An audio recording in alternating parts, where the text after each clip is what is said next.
Hi everyone, this is John again, back with you with IT Fundamentals Plus review for exam guide. This is to help you prepare for the IT Fundamentals Plus CompTIA exam, the U61 version. This is chapter 3 of the textbook that was released by TotalSeminars, written by Scott Jernigan and Mike Myers. Chapter 3 deals with device ports and peripherals. Now you are going to, by the end of this chapter, you're going to know more about any type of cord and port that you ever dreamed of. So exciting stuff. The chapter objectives for this chapter are that you will learn how to differentiate among expansion card and slot types. You will be able to identify the common ports and connectors on a PC. You will be able to describe the types, technologies, and connectors for monitors, explain standard input devices, and also describe other common input-output devices. So last chapter, in chapter 2, we talked about the processing, and really it was the hardware that we talked about. If you remember, there were 5 pieces of hardware. We had CPUs, we had motherboards, RAM, power and heat management for that CPU, as well as the power supply unit. Feel free to check out my chapter 2 video if you need to review over those 5 key hardware components. Chapter 3 is about mostly input and output. As we mentioned before, data flows into a computer. It has a three-step process as it goes through. You input the data, the computer processes that data, and then it outputs the information to the user. So we're going to focus on how do we get information into the computer and how do we get information out of the computer. Again, the data goes in, information comes out.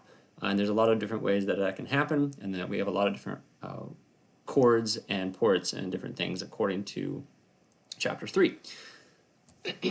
We're going to first start with expansion cards. Now we mentioned last chapter how on the motherboard there was a lot of different places that you could plug things into. You had places outside of the computer that you can plug into it, and you had things inside the computer that you can plug into it. And all of that is a way for you to be able to expand the capabilities of the computer. And that's really what expansion cards and slots are. It's a way for you to expand or add capabilities to the computer. It basically allows you for a computer to be future-proof.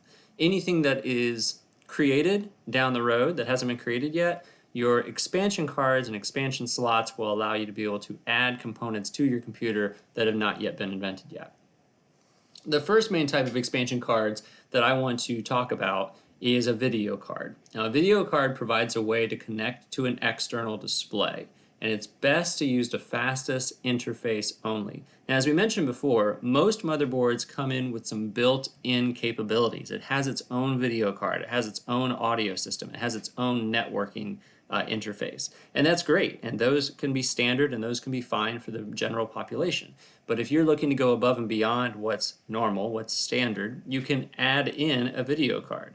Over here on the picture on this slide, you can see a video card. Now look at the very bottom, you can see the metal teeth. It kind of reminds you of what the RAM looked like with the metal teeth on the bottom. And there's a little slot, if you'll notice, on the far left side of those metal teeth. And this allows you to be able to plug in your video card directly into the motherboard. The part that the gentleman is holding on the right hand, in his right hand, is the part that's going to be sticking out the back of your computer. It allows you to be able to connect a monitor or some sort of display into the computer directly into this video card. So a video card is one way to be able to, again, add a capability to your computer. The next one is your sound card or your audio card. It provides ports to connect speakers, headphones, microphones, or any other audio input-output devices.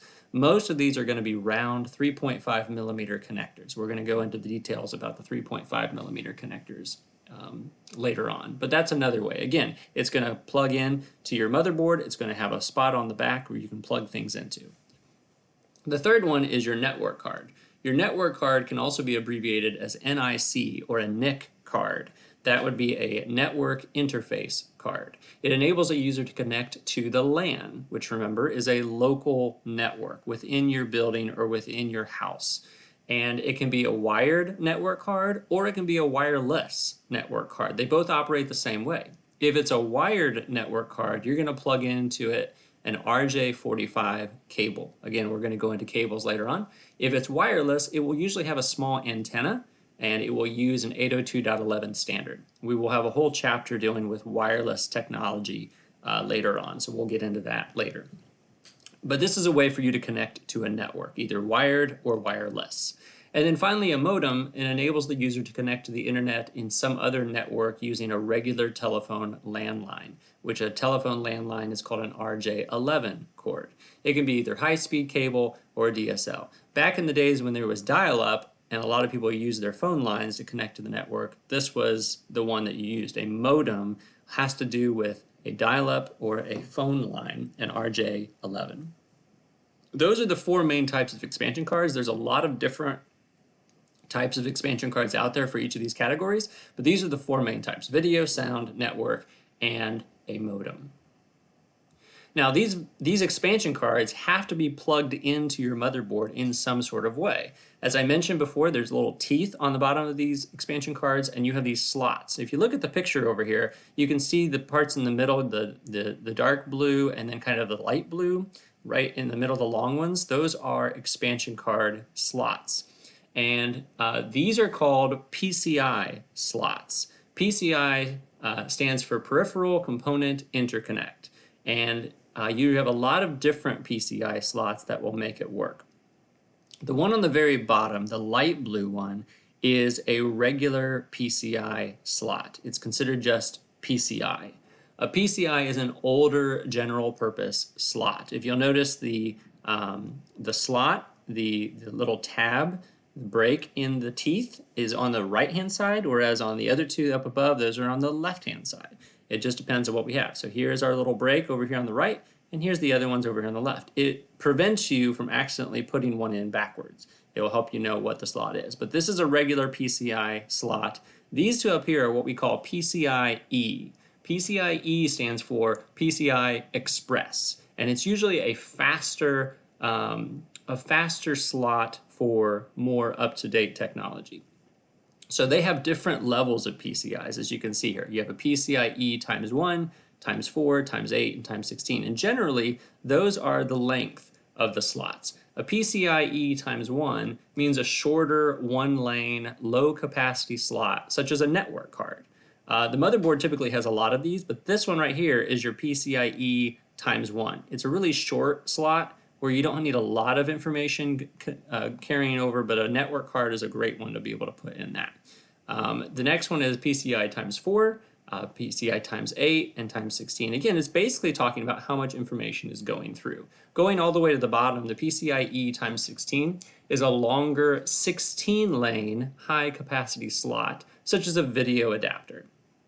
Video cards typically want as much information as possible because you are looking for the best graphics and the best resolution, so you need as many teeth connected to your motherboard as possible. So the PCIe times 16 is always a better way to use when you're dealing with video adapters. And the motherboard will typically have only 1 or 2 slots for that because you really only need a couple of them to do what you need to do.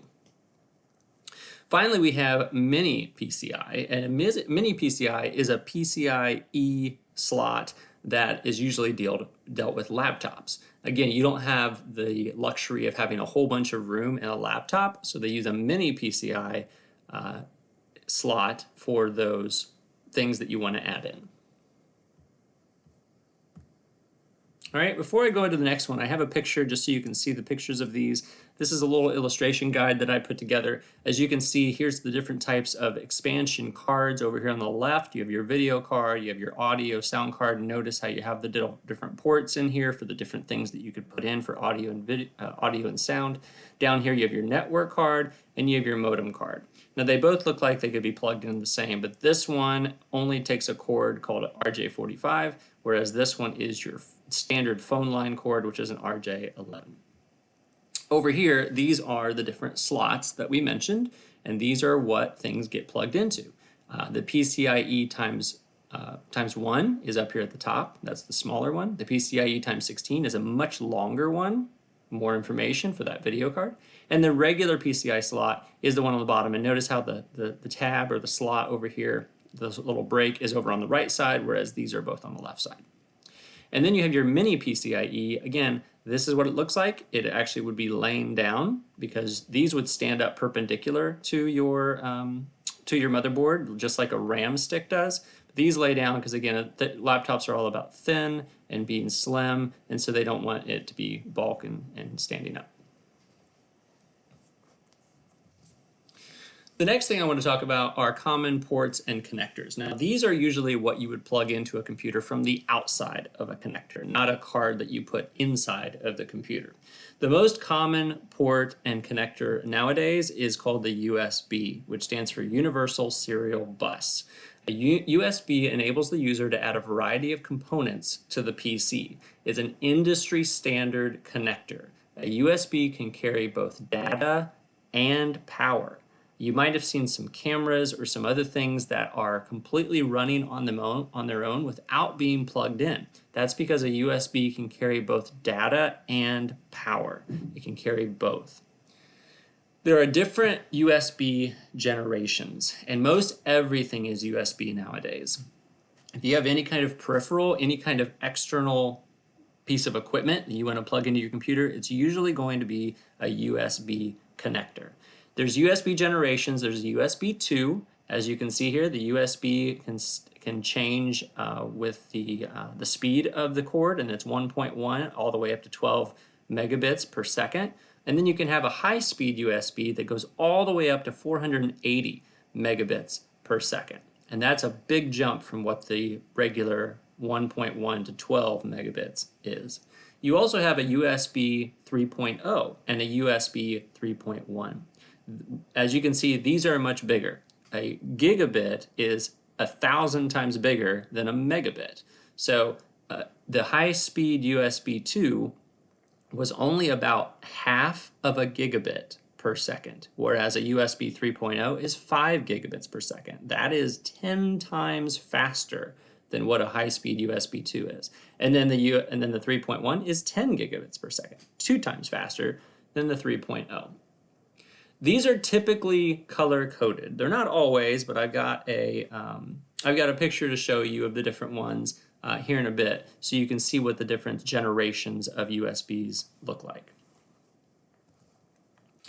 Now, there's also some other kinds of USBs. You have USB Type A. That's the one most people understand. That's this first one, what most people can look at. And it does have to be plugged in a certain way. And I know you have a 50-50 chance of plugging in. If you're like me, though, you're always going to get it wrong the first time. Then you have to turn it over. And sometimes I actually get it right the first time, but then I turn it over, and then I have to turn it back over. It just depends. But that's the standard rectangular port that would connect to most desktops or laptop computers. You also have the USB Type B, and that is the second one here. And that is almost a near square connector compared to this rectangular one for Type A. And this one is used most often in large peripherals, such as printers or other big items that you're plugging into your computer. Along with the Type B, this is the standard Type B, you also have a Mini B and a Micro B. Now, a Mini B is a small connector for smartphones, digital cameras, MP3 players. It's actually less durable than what some other things are that we're going to talk about, and it is becoming rarer. I used to have a phone that you would charge or plug in using a Mini B. Notice it's kind of thicker here on the bottom compared to the Micro B. The Micro B is smaller than a Mini B, and it can either have a 2-part plug or a 1-part plug, and you can see that in this picture here. This one actually has 2 parts, and this one only just has the 1 part. This 1 part right here and the right-hand side of this 2-part one are the same. It just comes with a second component that's attached to it. But these are both Micro B. My older phone, not my current phone now, but my phone right before this one, used a Micro B, and that's what a lot of phones use now for that. And then finally, we have the USB Type C. It is a compact connector for all devices. And it's, again, this one is interesting. This one is unique compared to all the rest because Type C can be plugged in either direction. You could plug it in right side up or upside down, and it works. All the rest of these have to be plugged in a certain orientation. These have to be plugged in a certain way, whereas Type C, you could plug it in upside down or right side up, and it works. It will eventually replace all these other USB connectors because it is so good and it's so durable. Now, the only thing I don't have on here for you iPhone users is the iPhone port or the iPhone plug, because that one is different. That one is actually proprietary to Apple. That cannot be used across other devices, whereas all of these can be used with a lot of different things, whereas Apple has its own one that they use, probably just to make you buy it off of their company instead of going somewhere else and buying it. So they do have a proprietary charging device. A lot of people are hoping they eventually go to this Type-C port, so that way you can charge it as well as other things at the same time. But for right now, they have their own connector. All right, let's go to my little visual sheet, and here are the different USB connectors I just talked about. As I mentioned here, they can be color-coded. This is the Type A. Usually white is the 1 something generation, one of the older ones that we have. If it's black inside, it's a 2 generation. If it's a blue inside, it's a 3rd generation, and then you can always have a red one, which is an active USB at any given point. But these are the 3 main ones: the white, the black, and the blue. Again, Type B, it does show both. This actually shows a Type A and a Type B. The Type A is typically what you would plug into your computer, but the Type B is what you would plug into that large peripheral device, whether it be a printer or whatever. This is a close-up of the Mini B and a close-up of the Micro B, and you can see the difference between the two. This one's much thicker than this one, and they're both can be used the same way. They both have the same purpose, but this one is a little bit more durable. And then finally, Type C is just this this rounder one, and it can be turned upside down and still work, whereas the rest of them have to be turned a certain way. Now, some other ports and connectors that I want to talk about that weren't covered, because those were all USB connectors in the previous slides. These are some other ones. One of them is called a Thunderbolt. Now, Thunderbolt is primarily used on Mac computers for connecting monitors. There are usually 3 versions of it. You have the Thunderbolt 1, Thunderbolt 2, and Thunderbolt 3. And as you can see, the different speeds of how they can be connected: 10 gigabits, 20 gigabits, and 40 gigabits per second for each one of those.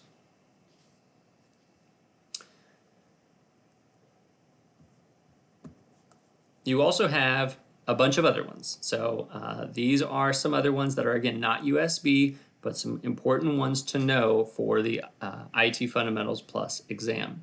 The first one is a FireWire. Now, FireWire has a special name called IEEE 1394.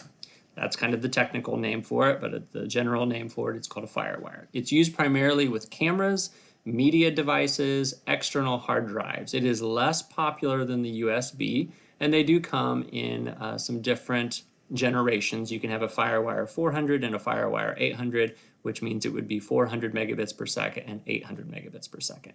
Now, this is slowly becoming obsolete, and so you're not going to see this anymore because mostly USB has replaced these.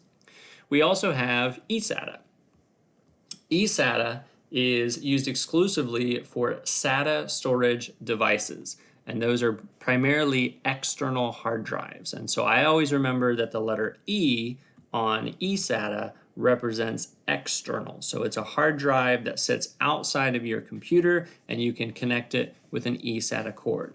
Again, those are becoming more and more obsolete. They are starting to become replaced. Most external hard drives now, you can just use a regular USB cord to connect and make it work. The third one I've mentioned before is, and before I go into that, these are some speed rankings for all that. Thunderbolt is the best. You can do the fastest connection rate through Thunderbolt, and then USB is next, and then eSATA and FireWire. And that's why these two are becoming obsolete, because as you can see, they are not near as fast as what these other ones are. Thunderbolt, again, is primarily for Mac computers. USB can be for both, but it is much faster than what either of these can contain. Now, the third one is the RJ45. Now, RJ45, as I mentioned before, it's an Ethernet networking connector. So this is typically what you would plug in if you plug into the internet or plug into a network at home or something like that where you want to connect to a LAN or a WAN. There's visible metal pins inside. Usually it's kind of like transparent, so you can see inside of that, and you can see some different colored wires in there. The wires are visible and has a small release tab on the top. If you ever want to pull it out, you usually have to push that tab down and pull it. It's thicker than a normal telephone connector, and it does have some sort of colored sheathing. This one happens to be a gray sheathing. A lot of them are sometimes blue or green. It just depends on what that sheathing is. And usually on the sheathing, it will tell you the type of RJ45 that you're dealing with. So next time you see an RJ45 cord, take a look at the sheathing, the outside rubber surface, and see if you can see what they show. The next thing I want to talk about is, let's actually jump to RJ11, because these two kind of go together. RJ45 is again for an Ethernet or for an internet connection. RJ11 is what is again the proper term, or the technical term, computer term for a telephone line. It's used for modems, it's used for landlines. It's actually a smaller version of RJ45, and it is becoming rarer and rarer as telephone lines, modems, and landline telephones are going away. But the head of an RJ11 is a much smaller head than the RJ45. There's no way you could plug one of these into the port that accepts the other one. If you have an RJ11 port, the RJ45 wouldn't fit, and vice versa. So please remember, I always remember that the 11 kind of looks like telephone poles down, going down the road, and so I remember the 11 is telephone poles, which goes with a telephone line, and then the 45 is the other one, which is for the Ethernet. Now, as I mentioned before, when we talked about expansion cards, we talked about audio cards and how I said that there's different things that you can plug into it. You can plug in a speaker, you can plug in a microphone, you can plug in a line in or a line out. And those are typically these 3.5 millimeter audio. Some people call them aux cords for auxiliary cords, but the technical term that you need to know for the IT fundamentals exam is the 3.5 millimeter audio. These are connectors for small headphone jacks. They're used for microphones, headphones, speakers, and they mostly will be color coded. The next one is the PS2, not PlayStation 2, sorry gamers out there, but PS2 is what keyboards and mice were used to connect to the computer prior to USB being around. So they always had these PS2 cords, which at the end of your mouse or at the end of a keyboard, you saw this round metal round metal connector with a bunch of pins inside of it. And then you had to plug this into the right one. The strange thing about PS2s before the USB replaced them all is that on the back of your computer you usually saw two places that you could plug this in. One was green and one was purple. The green one went with the mouse, and the purple one went with the keyboard. And you could easily flip them and put the green one into the purple one and it would fit. And you could put the purple one into the green one and it would fit, but then they wouldn't function once you booted up your computer. So you would have to you'd have to switch them and make sure that they're right. So, and these were also bad because the little pins inside of the metal ports could be bent, and as soon as those are bent, unless you could bend them back and make them fit into the port, you pretty much had to just get a new port for that particular piece of hardware, or just a brand new piece of hardware. So PS2s are the older versions for mice and keyboards that are now being replaced by USB. Whoops, not ready yet. Sorry. And then the last two things are these two. These are legacy ports and legacy connectors, and these are legacy means, again, obsolete, no longer used anymore. You have one called the legacy parallel and one called the legacy serial. Legacy parallel was a connector for old printers. It used a 25-pin D-shaped connector, and it has again mostly been replaced with USB Type B for the connectors. But if you have an old computer, there should be a legacy parallel port for it to plug into if you were to connect a old printer to it. And then the one over here, the legacy serial, was for very old low-speed devices, such as a monitor. Could also work for that as well. This uses a 9-pin D-shaped connector. So this one has 25, a row of 13 and a row of 12, whereas this one is 9, which is a row of 5 and a row of 4. Again, it's obsolete, and it's mostly been replaced by USB. So legacy parallel is 25 pins, and serial is 9 pins. All right, I've got on my sheet over here, we can look at some a little bit more close up. As you can see here, Thunderbolts will actually have like a little Thunderbolt on the actual plug itself, but it's mostly used for Macs. And these are what the Thunderbolt ports look like. Again, little Thunderbolts above them. Firewire, also code IEEE 1394. A lot of them are the red and the oranges, which makes it easy to remember fire for Firewire. But those will get plugged in to this. The smaller end usually goes into your digital camera, your camcorder, your little tiny media device, and then the other end goes into the port. eSATA is what you'd use for external hard drives. This is what the end of it would look like, and you would need an eSATA port to plug it into. RJ11 and RJ45, this is RJ11. As you can see, it's a much smaller head than the RJ45, a much bigger head. RJ11 gets plugged into your telephone ports, and RJ45 gets plugged into your Ethernet port. 3.5 millimeter audio connector. There's a lot of these that you can use to plug in. Again, it just depends on what the color coding is. If this is a connector for headphones, then you would plug it into this or the speakers. But if it's a connector for a microphone, you would plug it into the pink one. And we'll go over the color coding in a little bit. We've got some more things coming up. PS2 connectors, as I mentioned before, remember that purple goes with the keyboard and green goes with the mouse. Now they tried to put it as much as they can. They've got a picture of a keyboard on here. They've got a picture of a mouse on here, so you know what's what, plus the color coded. But like I said, these are identical. You could plug one directly into the other one and think you're fine. But if the colors don't match up, then it's not going to recognize it. And then finally, our last two, legacy parallel is that 25-pin connector which goes in here, and legacy serial is the 9-pin connector which goes in here. The next thing we need to talk about in this chapter are monitors. Again, these are considered input-output devices. Now, a monitor is mostly an output device. You see the information on the screen. However, if you have a touchscreen monitor, it would be both an input and an output device because you are putting data into the computer with the touchscreen and it's giving the computer through the monitor itself. But if it's not a touchscreen, it is only an output device. It displays the results of both input and computer processing. The basic components for a monitor is that you need connections for a video signal and power. Whenever you plug something into a monitor, you need usually two things. You need a power cord that plugs into it, into the wall, and then you also need some sort of data connection cord. Some sort of way that it's connected to the computer so it shows what's going on in there. If you only have one of those two things, it will not work. Now, there's a lot of different types of monitors out there. The most current monitor type that most people use is an LCD. LCD stands for liquid crystal display. It is the most common type of monitor that's being used. Most laptops are also using LCDs. There's a lot of other ones out there. There's CCFLs, there's LED, there's OLED, there's even plasma screens. But the most basic one that you're going to be talked about is your LCD.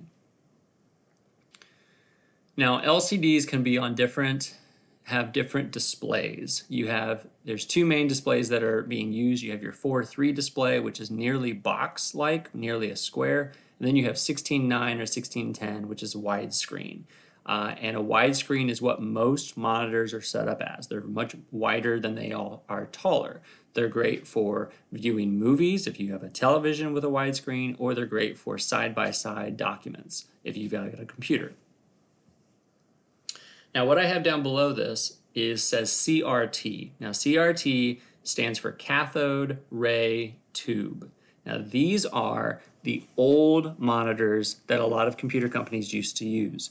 These are these huge box-like monitors. They're really thick in the back. They're not flat screen like we're used to with monitors. These are the big, heavy, old monitors that were just a bear to deal with. Excuse me. They were just a bear to deal with to try to figure out how to move and how to change things, and they're very, very they just weren't easy to work with. So they've been replaced mostly with flat screen televisions and flat screen monitors. Now, the thing that you need to remember, that you need to know about a CRT is, again, it's a very bulky image. It actually provides a decent image, but it uses a lot. It used a lot of electricity.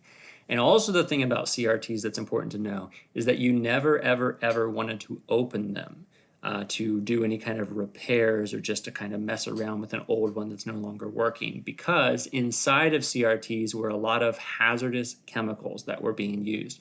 Inside of a CRT, there's some sort of amount of lead or phosphorus or mercury that could cause you to be ill or even cause death.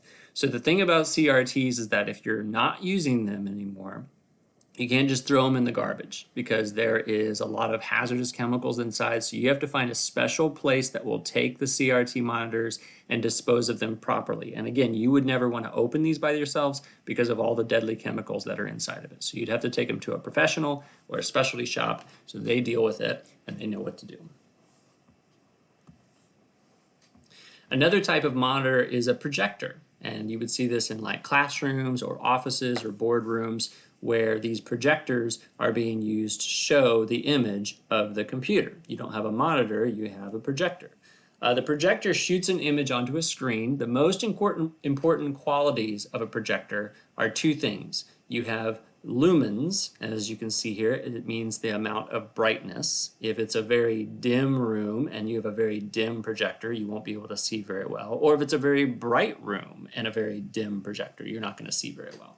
So the lumens is an important aspect to think about when you're dealing with projectors. And also the throw, or the throw distance. The throw represents the image size from a given distance of the screen. You've probably seen a lot of different projectors out there. Some projectors are really, really close to the screen. They're literally right, on top of the screen, and it projects down onto the screen. Some of them are kind of in the middle of the room that throw out to the screen, and some of them in like big conference rooms are in the very back of the room, and they throw all the way across the room onto the screen. It really depends on the size of room and the situation you're dealing with in terms of what type of throw distance do you want to use. There's two main varieties of throw. You have the short throw projector for a short distance, and you have the long throw projector for a big distance. Now, the thing about projectors is that the projectors generate a lot of light, and the bulb needs a fan to stop it from overheating. And these lamp varieties, the light that it throws has some sort of lamp inside, and the lamps can be very, very expensive to replace. These are the bulbs that you have to replace inside of a projector. The traditional bulbs have a very high heat and are very expensive. They do have some LED bulbs that you can do. They are not as expensive and they're a little bit better. So it just depends on the type and the brand of projector that you're using. These are great for business and classroom presentations or even home theaters in a house. These projectors can either be wired directly into a computer, or you can connect using either Wi-Fi or Bluetooth, which is great, but you just want to make sure you're close enough for Bluetooth for it to work accurately and get a strong connection. The next part of Chapter 3 deals with these monitors and how do we connect the monitors to the computer itself. If you're using a wired interface, how do we do that? One of the monitor ports and connectors that we're going to be dealing with is the DVI, Digital Visual Interface. And this is only for only for video. This is not any way to transmit sound. This is only to connect the image from a computer to the projector. So it usually comes in three varieties. You have the DVI-D for digital, you have the DVI-A for analog, and you have the DVI-I, which integrates both digital and analog. Now this one is fine, but again, it's mostly an older way of connecting to a computer. The newer one that's out is called the HDMI, and that stands for High Definition Multimedia Interface. And that's what you see here in the picture on the slide. It has both video and audio within the cord. So both of those will transmit over from the computer to the monitor, both video and audio in one cord. It is the current standard for TV and home theater. It typically is the one you're looking at right now is a Type A, but there is a smaller Type C HDMI connector as well. The next way that you can connect to a video, or excuse me, connect to a projector, is using a VGA. Now this one, as it says here on the top, it is ancient. However, the VGA is still being used pretty regularly through a lot of places. It has the pins inside of it. As you can see, it's a 15-pin connector. It actually has 3 rows of 5 that are offset from each other, but they still are being used quite regularly. Pins are usually the ones that we are not using because they can easily bend, but this is pretty standard in a lot of places. So if you don't have the DVI or the HDMI, you're pretty much going to go with VGA. It is an analog connector only, which means it does not carry any kind of digital signal. So it's not going to be as nice of a signal as it would be for DVI or HDMI. We also have the composite video. Now, composite video deals with one connector. It is a round yellow, sometimes known as an RCA connector.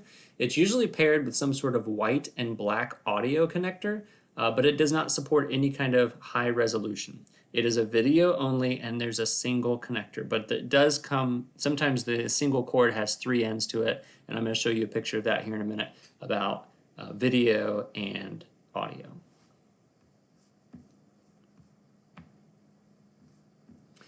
The next couple that we want to talk about is, again, these are some ancient ones. One is known as the S-Video connector. It actually does carry video and audio. It is, again, a low resolution. This picture here is an example of S-Video. It's kind of a round plug. It almost looks like the PS2 connectors for a mice and keyboard, but it doesn't quite have the same number of pins that are inside. You would plug this in, and again, it's great, but it's not the best. And then finally, component video is also known as RGB for red, green, blue. It is an analog video connector with 3 color connectors, both red, green, and blue. It's most used on older TVs and home theater, and that one only is video as well. All right, here's pictures of the ones we just talked about. This is what a DVI connector would look like right here. It's got a whole bunch of pins on one side and then either a slot or a plus sign on the other side, and this is what it would plug into. That's a DVI. HDMI, a lot of you are probably familiar with this, but this is what it would look like on the cable and the port. And remember, DVI is video only. HDMI is video and audio through that cord. VGA has the 3 rows of 5, and this is 3 rows of 5 for the VGA connector. This one is video only. It does not carry sound.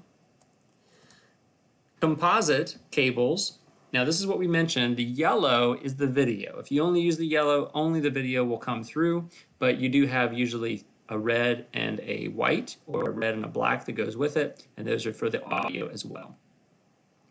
S-Video is, again, the round plug with the pins that are inside, and this is our S-Video. It actually does carry sound and video. However, this is the low resolution, whereas if you wanted a high resolution sound and video, you'd want to use your HDMI.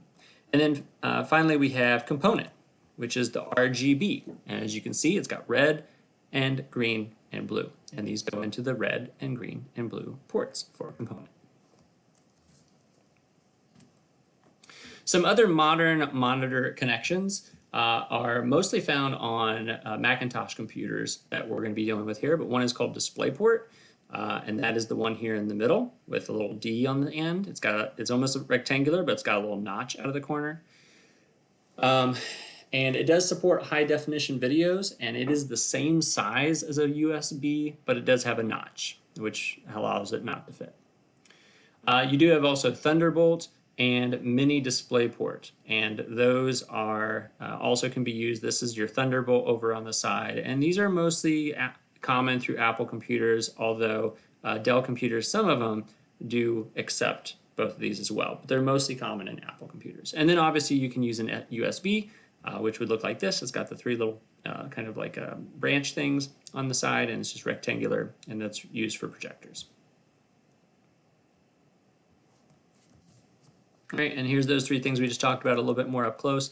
This is your display port and mini display port. Again, it's got the rectangular thing with a little notch on the side. You can see the tiny little notch over here. And then the mini display port can go into maybe a laptop.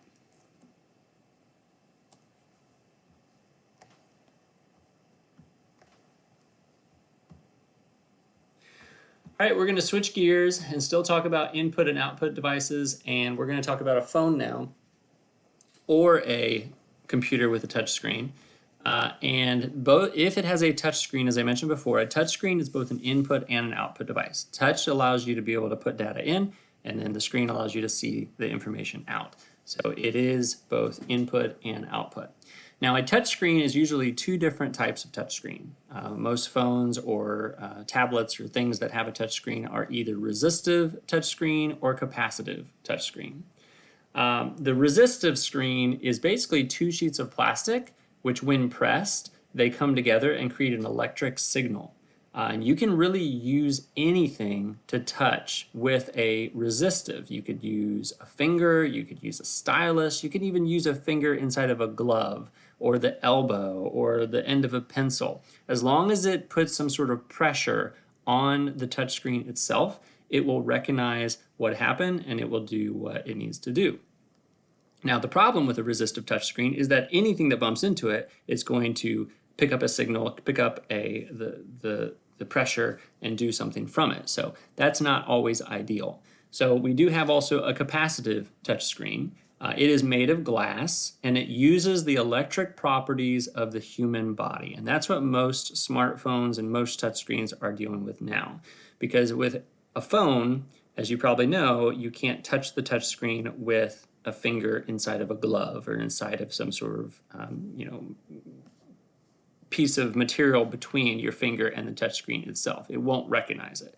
So inside of your finger, you have a small electrical body. That's why whenever you kind of scuff up your shoes and then you touch something, you might shock someone with electric shock. That's the small electrical bodies that were kind of built up a little bit more than what they are. But at any point, you can touch a touch screen, and that's recognizing the electrical properties in your body. But that is using what we call a capacitive touch screen.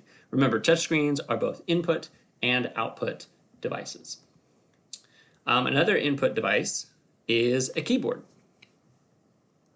Now, a keyboard has a standard QWERTY layout. The reason it's called QWERTY is, again, they didn't want to just go alphabetical order on the keyboard because not all the letters are being used as much as others. So they put all the common letters closer to where your fingers should be and the other letters that you don't use as much a little bit farther away.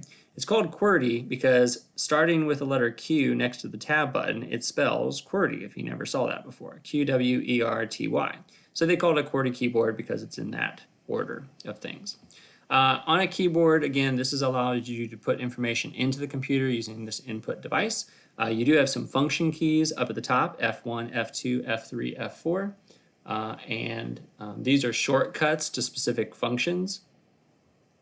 You do have sometimes on a full-size keyboard, you have a number pad over here on the right-hand side. You do have, these keyboards can usually be connected with USB. Remember the old way was PS2 with a purple end, but now we use USBs, and you can also have keyboard wirelesses.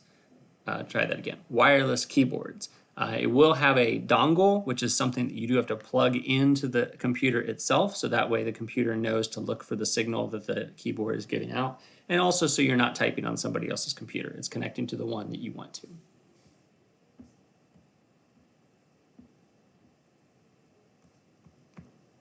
Another standard input device is called pointing devices. Now, most of us are used to using a mouse.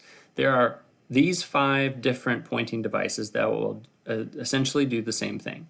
Now, a mouse, as you know, you have to have your hand on the mouse and you move the mouse around a mouse pad. You physically need to move it to a new location to move the mouse cursor on your screen. A trackball stays in the same place, and you use your thumb to kind of scroll the cursor around from that red ball that you see on the trackball. And then you've got the left and right click up there but with your fingers. But the trackball does not move like a mouse does. It stays in one place and you move your thumb on that ball. You also have a touchpad which you can use to use a stylus or your finger or something to move the cursor around on that. You have a more complicated and a more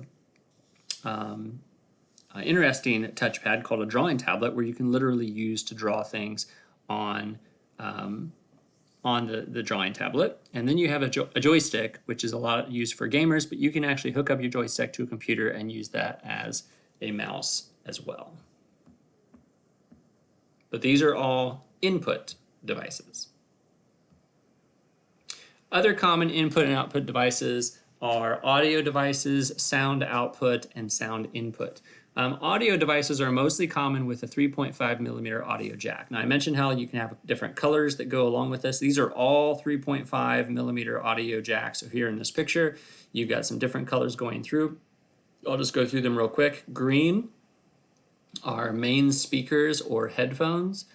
Pink is for a microphone for recording sounds. Blue over here on the side is your line in, where you would bring a sound output from an audio device. Like if you had a CD player that you wanted to play through your computer, then you plug it in through that one.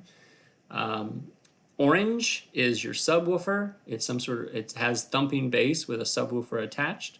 Black is rear speakers when you're talking about surround sound, and gray is the middle surround sound, which is again dealing with the 7.1 or 9.1 sound setup. Other common input and output devices are scanners, imaging peripherals, digital cameras, and webcams. Now I want you to make sure you understand what is what in terms of input and output.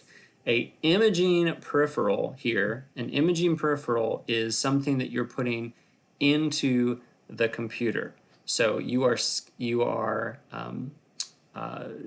taking a piece of paper or taking an image and inserting that image into the computer. So that would be an input device. A scanner is the same way. A scanner is an input device because you're taking a piece of paper, you're taking some sort of drawing, and you're scanning it into the computer. You're not getting anything out of the computer. That's not what a scanner does. A scanner puts things into the computer, so that would be an input device. Digital cameras could be both ways. You can take a picture and put the picture into the computer, or you could take a picture from the computer and bring it to your camera. So that would be both, depending on how it's using it. And a webcam is the most confusing one of all of these. Webcam is actually an input device. It is not an output device. Whenever you're doing FaceTime or you're actually using a webcam to do some sort of video conferencing, then webcams are used to see you and put your image into the computer. It's the monitor that you can see other things from. So the monitor is the output device, but the webcam is the input device.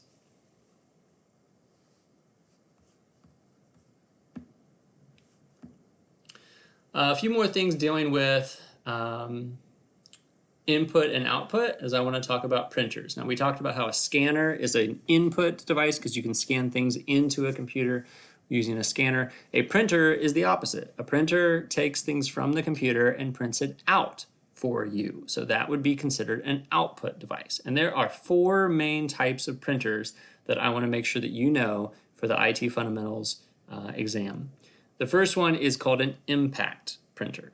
It's where a print head physically strikes a ribbon to create the text or image. It is typically going to be very noisy and very slow. Mostly these have been replaced except for what we call dot matrix printers. A dot matrix printer is a type of impact printer. A dot matrix printer usually creates a multi-part form. You might have seen maybe receipts at an auto mechanic store or other places where it's actually got three parts in it. You might have like a pink part and a yellow part and a white part. And when you write on the top of it, it goes through and writes on all the parts. Or if you put it through a printer and it prints on one part of it, it's going to print on all the parts.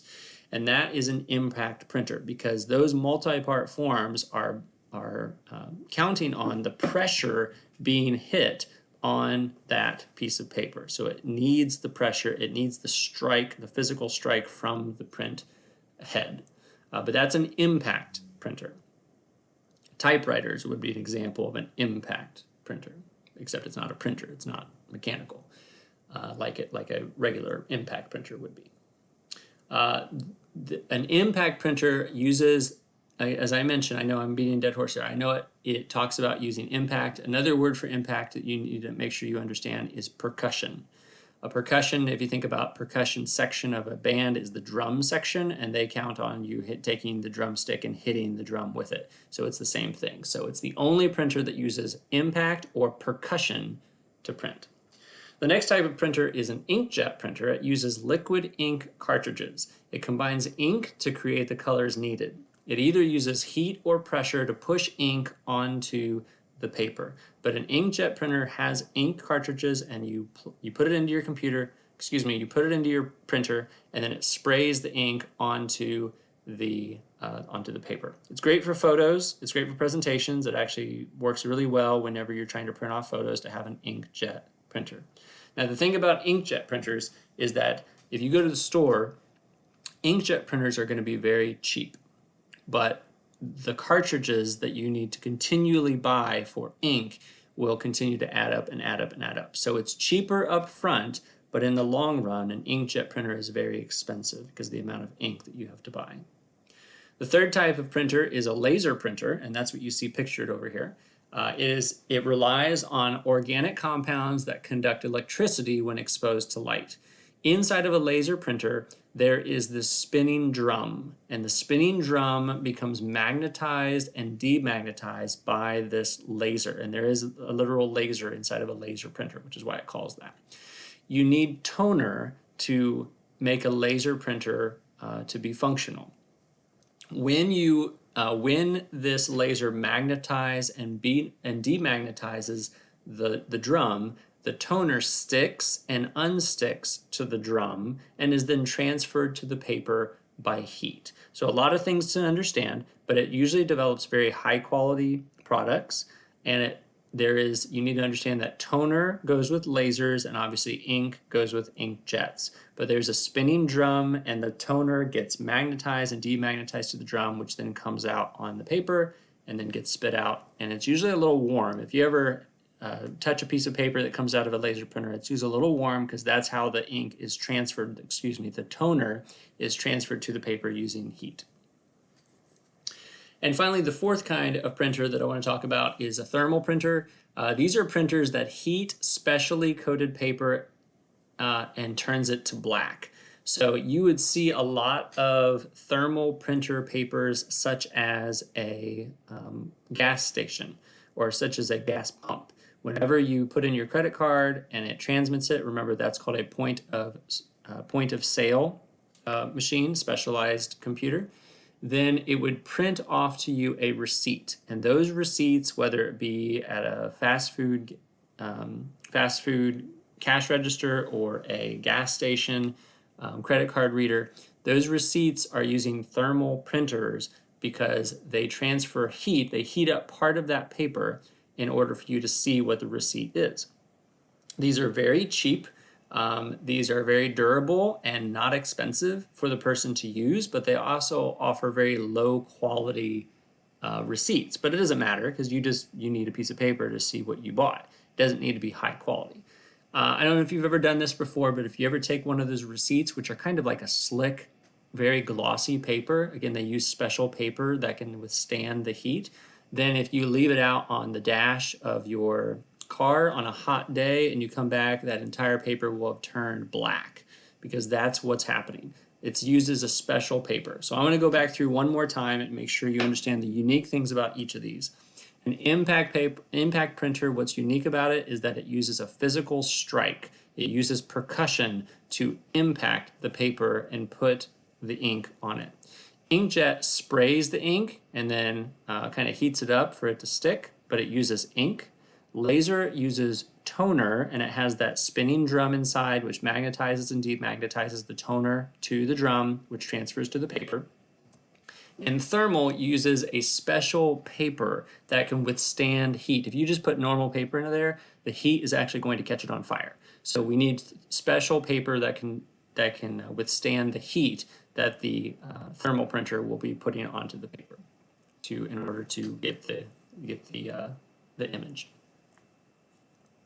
And as I mentioned before, consumables are what's really going to kill you. What you have to buy is going to typically going to be more and more expensive. So as I said before, inkjets are usually very cheap, but the ink is what is going to get you in the long run. Whereas laser printers are going to be more expensive right away. However, as it goes on, it's going to be cheaper in the long run per page cost, because the toner is not as expensive and you don't have to buy it as often as you would with the ink.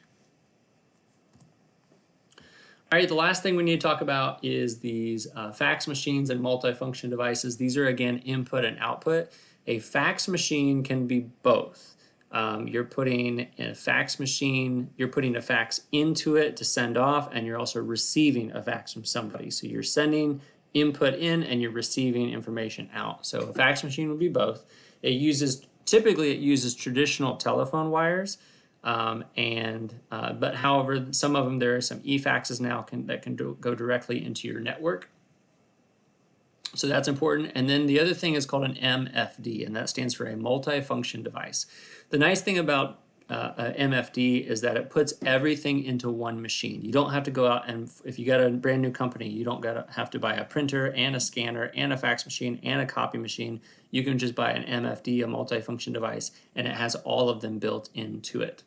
And it is a machine with multiple functions. It's often less expensive than buying all separate machines. However, it can be very complicated to set up, and you would need drivers, and that's something we're going to be exploring later on. You are going to need drivers for each one of those machines to be hooked up to your computer. However, if you get the driver for that specific brand of machine, it will usually install all 4 drivers that you need for those 4 different functions. And it can be expensive to repair. So you just have to be really careful with all that. All right, so that is chapter 3. That deals with input and output devices and the different things that we have. Feel free to go back and review this video as much as you need to be able to know what you need to know. And I appreciate you following along. And let me know down in the comments what you have questions on, what I could do better to help you, and if anything else like that. All right, have a great day, and we will see you next time for chapter 4.